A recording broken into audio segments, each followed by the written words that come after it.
This is the Lone Crater YouTube. We hope this video helps. In this video, I will explain how to make tomato soup. First, select about 2 pounds of ripe tomatoes, such as Roma or San Marzano, for a rich base. You'll also need 1/4 cup of good quality olive oil, 1 large onion, and 2 cloves of garlic. Don't forget 4 cups of vegetable broth, a pinch of sugar, and fresh basil for garnish. These simple ingredients are the foundation for a delicious homemade soup. Begin by coring and quartering your fresh tomatoes.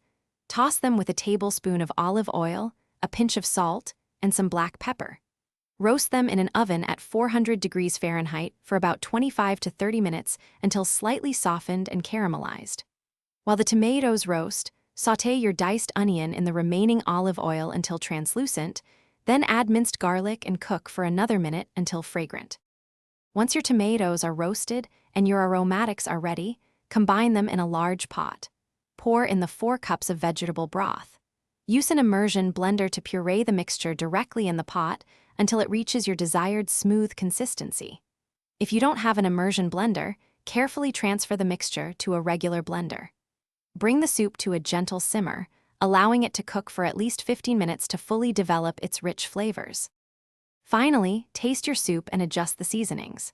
Add salt, freshly ground black pepper, and a small pinch of sugar to balance the acidity of the tomatoes.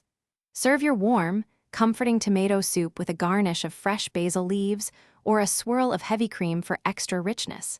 It pairs wonderfully with a grilled cheese sandwich or crusty bread.